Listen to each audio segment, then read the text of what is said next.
still got it, Dalton. Head south. South!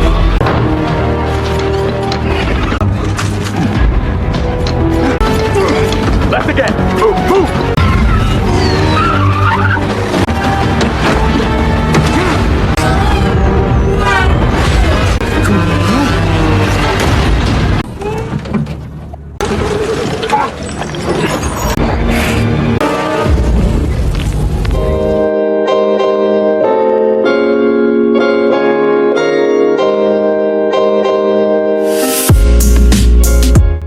Halo guys, kali ini saya akan merangkum sebuah film yang sangat-sangat beradrenalin yang berjudul Bloodshot yang dirilis pada tahun 2020.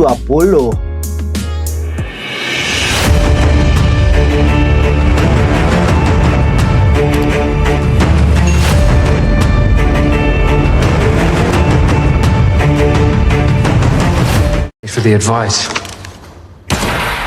Dan dia adalah Ray, mantan anggota militer yang tak kenal mati meskipun berada dalam zona perang yang pasti. Setibanya dari misi, ia disambut oleh istrinya yang bernama Gina. Tiba di penginapan, mereka melakukan adegan romantis meskipun tidak dapat terlukis. Namun hal itu dapat membuat Gina meringis meskipun tidak sampai membuatnya menangis. Di pagi hari ketika Ray terbangun, ia mendapati surat yang ditinggalkan oleh Gina bahwa ia sedang pergi untuk membeli sarapan nasi kuning.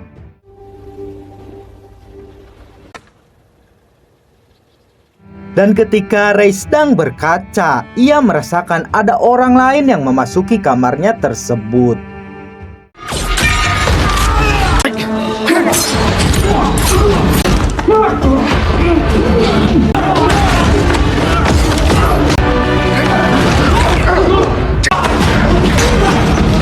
Setelah Ray melumpuhkan kedua orang tersebut, ia teringat kepada Gina yang mungkin nyawanya sedang terancam. Dan ketika ia berlari untuk mencarinya, tiba-tiba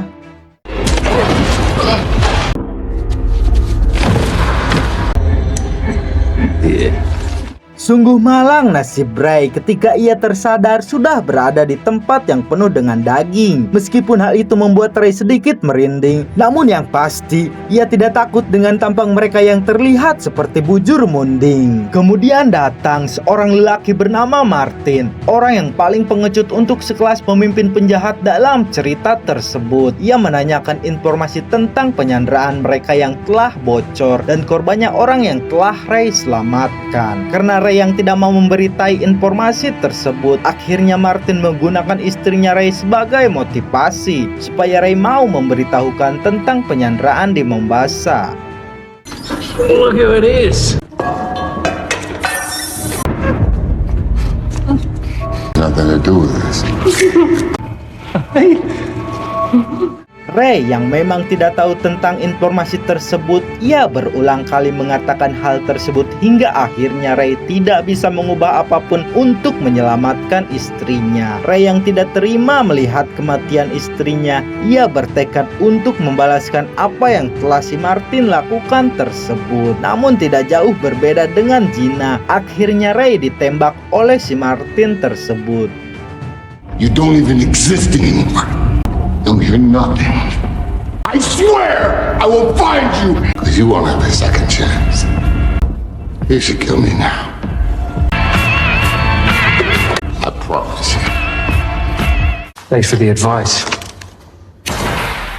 Singkat waktu, Ray yang terbangun di sebuah pusat penelitian yang katanya tempat untuk membangun ulang aset terpenting dari sebuah militer. Ia disambut oleh seorang profesor bernama Dr. Emil dan asistennya bernama Kathy. Dr. Emil lalu menjelaskan tentang asal-usul kenapa Ray bisa berada di tempatnya tersebut. Namun Ray yang terlihat masih bingung, kemudian ia dibawa untuk melihat apa yang telah berubah pada dirinya itu.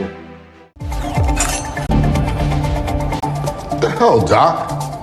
Yes, sir. Holy shit.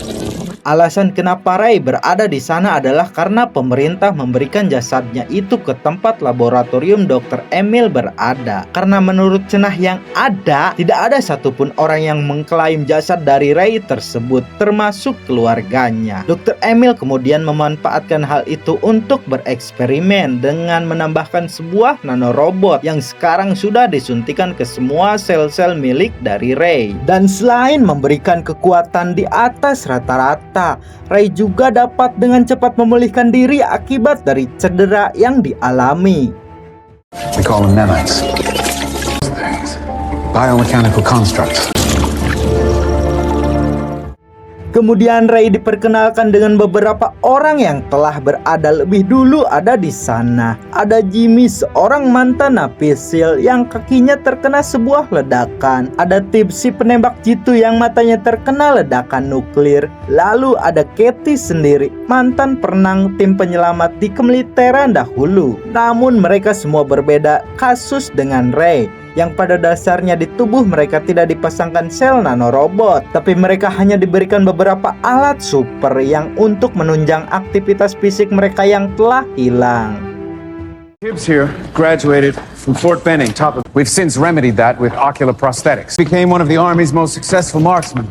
Which means now he sees Everything. gear-mounted camera arrays feed directly. You've already met KT. Makes her totally immune to inhalants. Breathes through a clavicle-mounted respirator. One laryngotracheal reconstruction later, and she She was part of a rescue deployment in Syria. Ex-Navy SEAL. And finally, Jimmy Dalton. Part of Team 6 took out Bin Laden. He lost both his feet to an Afghan IED. Ray yang terbangun dari tidurnya setelah ia bermimpi buruk tentang masa lalunya. Kemudian ia mencoba melatih otot fisik pada tubuhnya untuk mengetahui seberapa besar perubahan pada dirinya. Dan terlihat ia sangat bersemangat setelah tahu seberapa besar hal yang telah dilaluinya.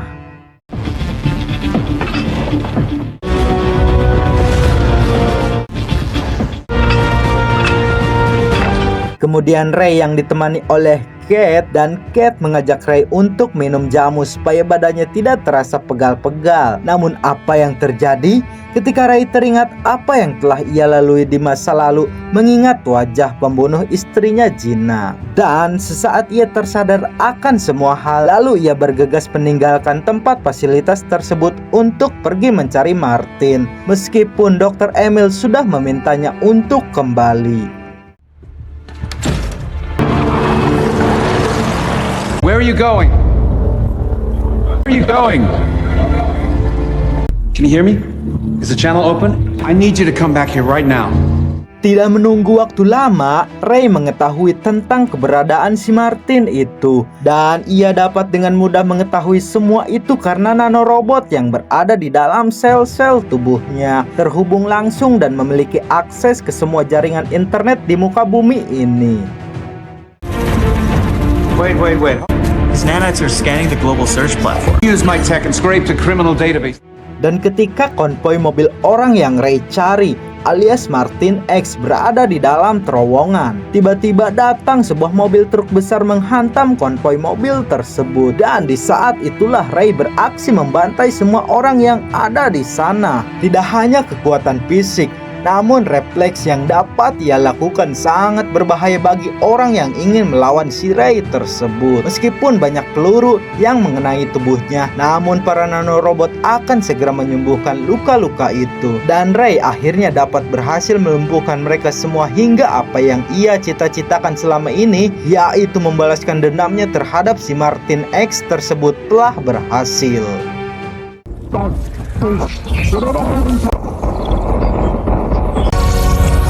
Making a mistake.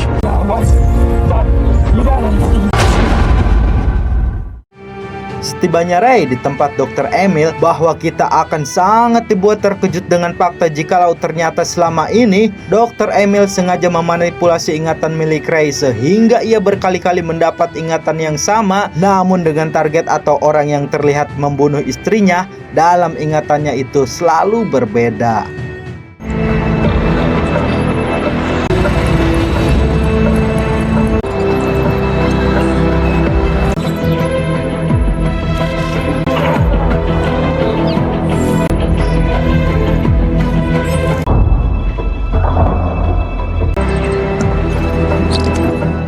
Terlihat Kate yang kali ini sedikit menentang apa yang dilakukan Dr. Emil. Ia menganggap bahwa apa yang Dr. Emil lakukan adalah sebuah tindakan yang sangat jahat dan tidak manusiawi. Namun Dr. Emil yang saat itu sedang mencari keberadaan targetnya. Lantas ia mengabaikan perkataan Kate tersebut. Dan di keesokan harinya, Ray yang terulang mengingat kembali kenangan bersama istrinya. Seketika pergi untuk membalaskan dendam pada orang yang telah membunuh istrinya itu. Kali ini orang itu bernama Nick Barris. Namun berbeda dengan Martin, Nick mempunyai rekan hacker yang sangat ahli dalam merangkai kode-kode penghackeran. Ia bernama Wiggins. Diketahui bahwa Wiggins dipaksa oleh Nick untuk membuat alat yang dapat mematikan dan memancarkan aura radioaktif yang sangat dahsyat agar nanorobot yang ada di dalam tubuh Ray dapat dinonaktifkan secara menyeluruh. Di tengah kecemasan Nick, ternyata alat itu membutuhkan waktu untuk mencapai 100% terlebih dahulu agar dapat diaktifkan dengan menekan tombol subscribe. That button right there. Which one? This one? When it reaches 100%, Di tengah sempitnya waktu, Ray terus menghajar semua anak buahnya Nick hingga tidak tersisa. Namun nahas bagi Nick, ia terlambat untuk menekan tombol tersebut sehingga ia dibuat tidak bisa bicara lagi. Namun tiba-tiba alat EMP itu berhasil dinyalakan karena ternyata Wiggins yang telah mengaktifkan alat tersebut. Dan benar saja, tubuh Ray seketika terjatuh dikarenakan semua nanorobot yang ada di dalam tubuh Ray berhasil dinonaktifkan oleh alat EMP tersebut. Okay, now we've lost his signal. Where's the Setelah tersadar, Ray bertemu dengan Wiggins dan ia sedang berusaha untuk menghidupkan kembali Ray dari mimpi buruk yang tidak selesai. Dan Wiggins yang merasa iba pun menjelaskan situasinya kepada Ray bahwa sebenarnya Ray hanya dimanfaatkan untuk melakukan balas dendam kepada orang-orang yang dianggapnya telah berkhianat kepada Dr. Emil. Dan Ray yang kembali tersadarkan bahwa semua memori ingatan di kepalanya hanya editan dari apa yang diinginkan oleh Dr. Emil. Menyadari hal itu, Ray memberikan sampel darahnya kepada Wiggins untuk bisa Wiggins teliti agar ia bisa terbebas dari pihak Dr. Emil. Ray lalu kembali mengingat tentang istrinya yang sekarang entah ada di mana. so walk away from me. That is absolutely amazing.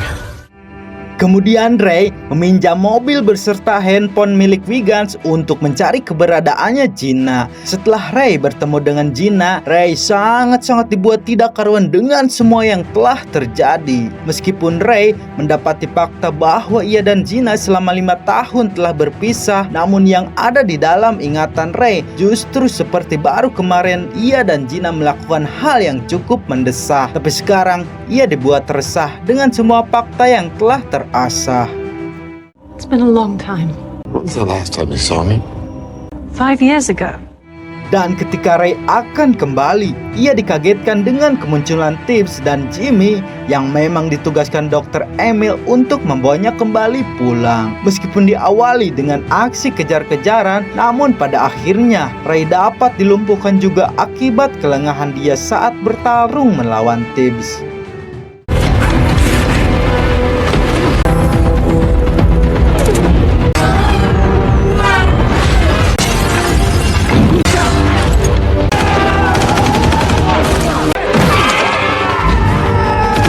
Still got it, Dalton. Head south.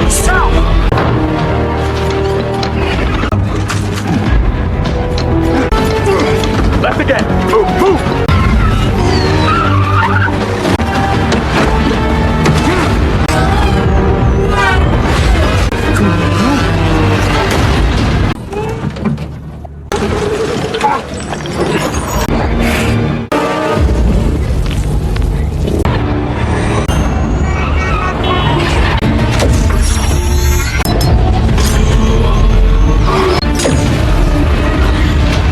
Kate yang pada saat itu sudah muak dengan apa yang dilakukan Dr. Emil mencoba untuk melawan, namun justru Kate dibuat tidak bisa bernapas setelah Dr. Emil mengotak-atik lengan robotnya. Dan Kate pun harus pasrah mengikuti perintah Dr. Emil yang memberikan misi untuk menghabisi Wiggins. Karena menurut sang dokter, Wiggins terlalu banyak mengetahui hal tentang dirinya. Ketika menjalankan misi tersebut, dengan diam-diam Kate membelot yang tadinya akan menghabisi Wiggins, namun sekarang ia bekerja sama dengan Wiggins untuk menyelamatkan Ray. Dan Kate yang tiba di markas memberikan laporan palsu bahwa ia telah kehilangan Wiggins. Mendengar hal itu, Dr. Emil memutuskan untuk mengutus Ray kembali beraksi dengan target yang tentunya si Wiggins tersebut.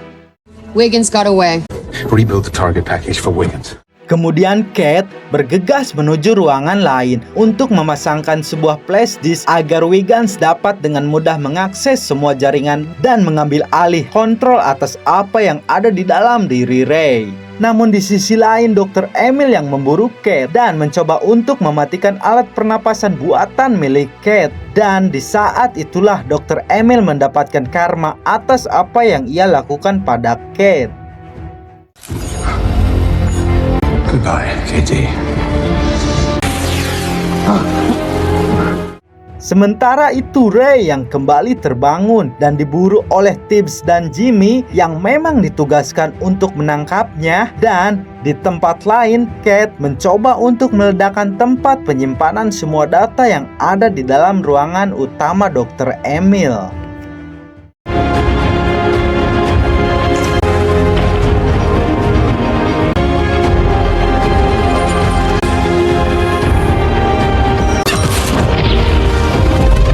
Kembali kepada Ray yang pertarungannya melawan Tibbs dan Jimmy tidak dapat dihindari meskipun menghancurkan hampir setengah gedung dan meskipun 2 lawan 1 sangat tidak seimbang. Namun Ray akhirnya dapat mengalahkan mereka berdua meskipun sempat kewalahan. Dan ketika Dr. Emil yang akan melarikan diri dari kejauhan, Ray sudah menunggu untuk saat-saat yang sangat ia tunggu, yaitu melenyapkan Bapak Dr. Emil yang terhormat.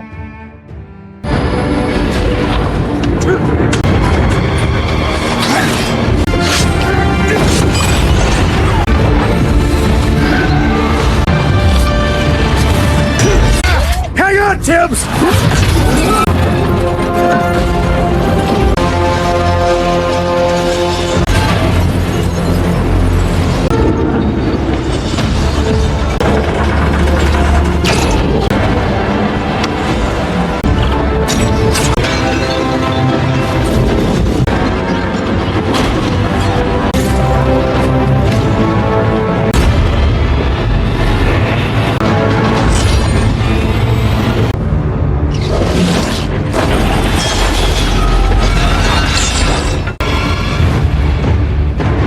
I can rebuild all of this.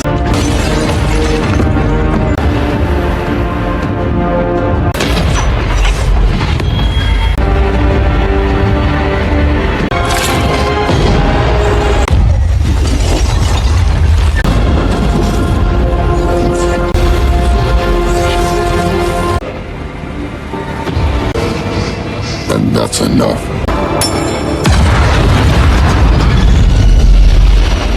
Singkat waktu Ray yang terbangun dan alhamdulillah masih bisa selamat. Ia tersadar di dalam sebuah mobil van milik Wiggins sang programmers. Dan Kate yang menyambut Ray kembali terlihat sangat bahagia setelah Ray yang tidak sadarkan diri berhari-hari. Tapi untungnya para nanorobot yang berada di dalam sel pori-pori tubuh Ray berhasil menyembuhkan semua luka-luka yang ia alami. Dan semoga hari-hari kita selalu diberkahi tanpa manipulasi orang iri. Let me make this easier. This is a neural space.